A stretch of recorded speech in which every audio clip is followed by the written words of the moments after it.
I'm trying to give uh, an overview of a very complex topic in a small amount of time in a way that's digestible, and it'll still probably feel like a lot.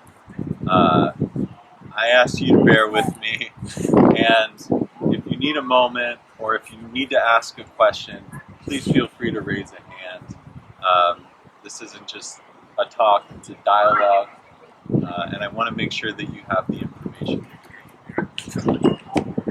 So this is an overview of climate change. This is the state of our predicament. And climate change refers to long-term shifts in temperatures and weather patterns. And since the 1800s, human activities have been the main driver of climate change, primarily due to burning fossil fuels like coal, oil, and gas. Burning fossil fuels generates greenhouse gas emissions that act like a blanket wrapped around the Earth, trapping the sun's heat and raising temperatures. Examples of greenhouse gas emissions that are causing climate change include carbon dioxide, methane, and nitrous oxide. These come from using gasoline for driving a car or coal for heating a building, for instance. Clearing land and forests can also release carbon dioxide. Landfills for garbage are a major source of methane emissions. Energy, industry, transport, buildings, agriculture, and land use, the primary sectors of our fossil fuel society, are the main sources of emissions. Greenhouse gas concentrations are now at their highest levels in 2 million years, and emissions continue to rise. As a result, the Earth is now about 2 degrees Fahrenheit warmer than it was in the late 1800s. The last decade was the hottest on record. The hottest 7 years on record have all occurred in the last 10 years. Many people think climate change just means warmer temperatures, but that's not the case. Earth is a system where everything is connected, and changes in one area influence changes in all others, particularly the water cycle in the case of climate change, as small changes in temperature can result in significant changes in evaporation and precipitation. The consequences of climate change now include intense droughts, water scarcity, severe fires, rising sea levels, flooding, melting polar ice, catastrophic storms, crop loss, rapidly declining biodiversity, and others. Climate change can affect our health, our ability to grow food, our housing, and our safety.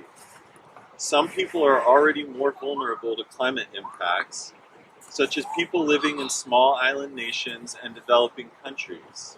In this way, climate change exacerbates existing inequalities and compounds the legacy of colonialism. Conditions like sea level rise and saltwater intrusion have advanced to the point where entire communities have had to relocate.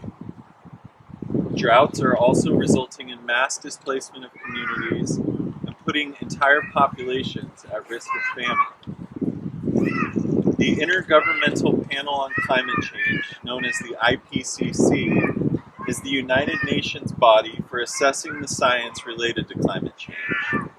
The IPCC prepares comprehensive assessment reports about the state of scientific, technical, and socioeconomic knowledge on climate change, its impacts and future risks, and options for reducing the rate at which climate change is taking place.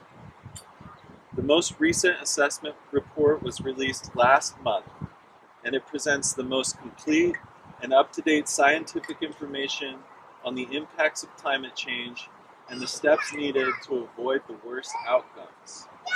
This 3,900-page report cites 14,000 scientific studies and represents the consensus of the scientific communities of 195 countries. In a nutshell, The report tells us that our predicament is worse than we thought. Changes are happening faster than we thought. We need to do more. We need to do it faster. And it needs to happen at every level. We must reduce fossil fuel use across every sector, cutting our use in half by 2030 at the latest to avoid the worst outcomes. The report also emphasizes the stakes couldn't be higher. This is a direct quote. Any further delay in global action will miss a brief and rapidly closing window of opportunity to secure a livable future. The week after the report was released, over 1,000 climate scientists across the globe staged acts of protest to draw attention to the findings of the report and beg government leaders to take action to avoid the projected impacts. Most of them were arrested for the so-called crime of warning us that we're killing ourselves.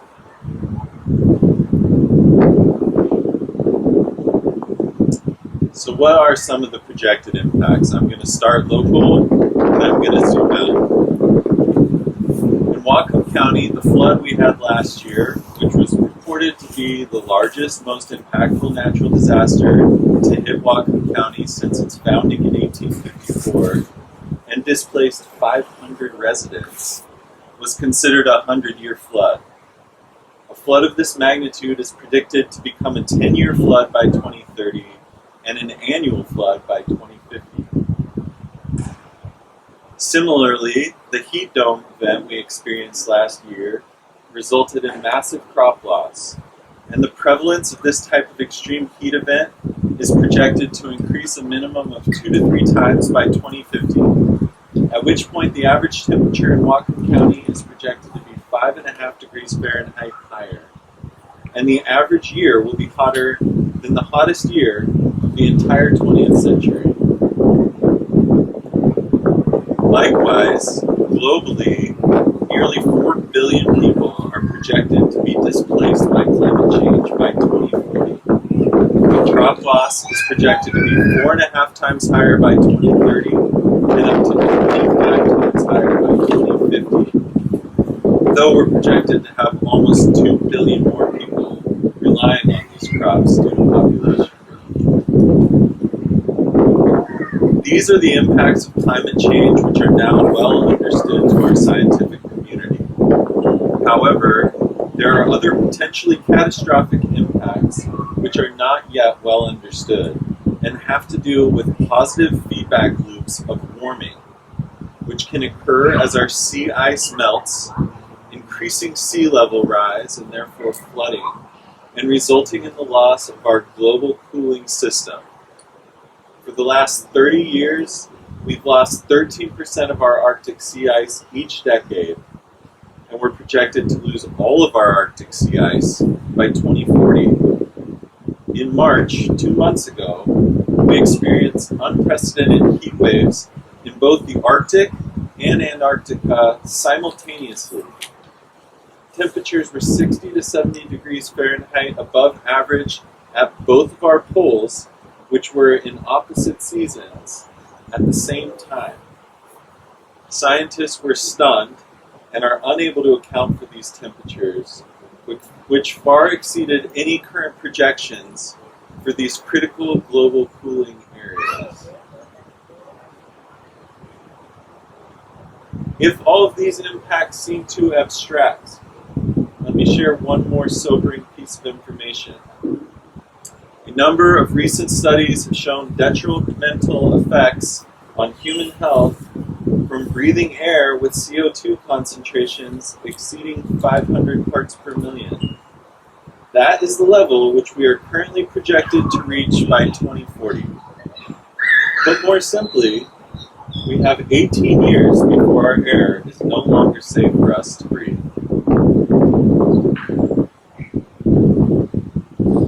So that first part of the talk was the sobering part. I'm hoping this part will be the empowering part. I'm a fixer by my nature. When I encounter a problem, I want to try to fix it somehow. my question is always, what can I do? So that's the question I want to discuss now. What can each of us do? So that IPCC report that I mentioned presents global and national scale strategies for minimizing and mitigating the impacts of climate change. But it also includes a significant finding which can inform our own responses at the individual and community levels. Finding is this: shifting consumption patterns can reduce greenhouse gas emissions by 40 to 70% by 2050 when compared with current practices. The report notes that walking or cycling instead of driving, avoiding long-haul flights, shifting to plant-based diets, cutting food waste, and using energy more efficiently are among the most effective demand-side mitigation options for individuals.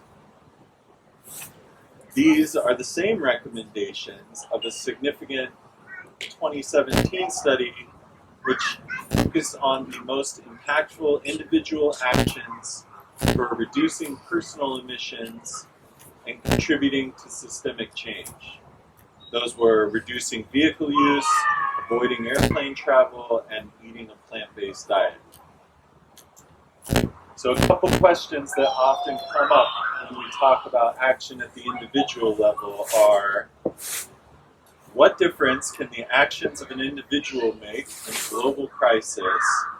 And aren't most of the emissions generated by industries? I'd like to talk through those two questions.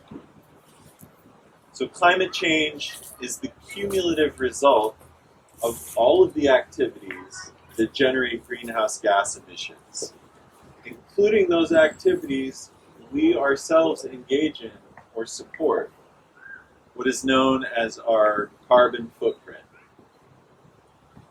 The carbon footprint of the average American is equivalent to 20 metric tons of CO2 each year, which is over 5 times the global average. This is for a single individual, and all of those individual impacts add up to account for 20% of direct emissions and up to 80% of indirect emissions generated by the United States. This concept, how the behaviors that we engage in unconsciously on a collective level can add up to a catastrophic consequence that nobody wants and nobody intended. That was the idea explored in the artwork by Chris Jordan, which I shared in the email overview for this meeting. One of my favorite pieces of his, which is 5 feet by 7 feet in size, is made of 260,000 car keys layered on top of each other. And you can't even tell what they are until you look closely. And that 260,000 number was equal to the number of gallons of gasoline burned in motor vehicles in the US every minute at the time. And that was in 2008. The number is higher now. I think seeing those images can help us wrap our mind around how our individual impacts can accumulate into massive consequences. There's also this thinking that, oh, it's just a drop in the bucket. But when the bucket is full and overflowing, every drop is more spillage, more of a mess that will have to be cleaned up. But what about industries? Aren't 100 companies responsible for 70% of emissions? Yes, but all industries are supply chains which ultimately exist to satisfy consumer demand. We allocate to industry responsibility for the emissions generated to satisfy our demands. But ultimately, it's our behaviors which create the demand, and our purchases which fund the industries. We blame fossil fuel industries, but we are the ones who fund those industries. So who's to blame for the impacts? In a warning from the scientific community on consumption, the authors wrote, allocating environmental impacts to consumers is consistent with the perspective that consumers are the ultimate drivers of production, with their purchasing decisions setting in motion a series of trade transactions and production activities, rippling along complex international supply chain networks. And scholars of sustainable consumption have shown that consumers often have little control over environmentally damaging decisions along supply chains, but they often do have control over making a consumption decision in the first place. The recommendations for responding to climate change on an individual level are really about shifting our consumption habits. We simply consume too much at too great a cost to our environment. Consider what it takes for materials to be harvested or synthesized around the world, shipped to China, distributed to factories, converted into goods through the manufacturing process, packaged and transported for international distribution, carried by a cargo ship to the other side of the planet, distributed across thousands of miles in the United States by trucks, and the vast fossil fuel infrastructure necessary for us to be able to walk into the store and buy novel products at any time. And 60 to 70% of that is thrown away in 2 or 3 years. Thanks for adding that. There is the equivalent of 1 pound of CO2 emissions for every dollar spent on new goods. This is the fossil fuel cost of everything. For this reason, changing our buying habits is another important action we can take to reduce our own impacts. Ultimately, these changes in buying habits represent an economic boycott against the industries generating these outsized impacts, which will contribute to systemic change. If we don't like what the industries are doing, we have to stop paying them to do those things. We have to stop feeding the beast. We have identified some primary strategies, supported by research and encouraged by the scientific community, for what we can do as individuals about the climate crisis. Changing our eating habits, changing our driving habits, changing our flying habits, and changing our buying habits. We won't all be able to make all of these changes, at least not right now. But we can probably all make some of these changes. This isn't about what we can't do. It's about what we can do. There's probably one of these changes that each of us can make now, if we choose to. And part of the purpose of this group is to provide support for making these changes. Cognitive, emotional, and practical support. Tonight's message is this: we are in a dire predicament, but you are not powerless. You have the power of choice. You have the power of will. You have the ability to make choices that align with your values, that decrease your own impacts, and make a statement to the people around you. At our next meeting, we'll share some tangible tools and strategies to support making individual level changes. In the meantime, we'll be following up after this meeting to encourage you to calculate your own carbon footprint. Don't worry, it's easy. And ask you to consider a personal goal for reducing your emissions by 2025. And if you're already as low as you can go, we can engage you to support others in that process. I want to also add that while this meeting focused on individual level actions, there is, of course, so much more we can do together. We can also leverage our power of choice to work together to make bigger changes as a group and in our community. We can collaborate with other groups to leverage our voices and advocate for systemic change. And we can witness, encourage, and support each other through each step in this process. At our next meeting, we'll move from the question, what can I do, to consider the question, what can we do?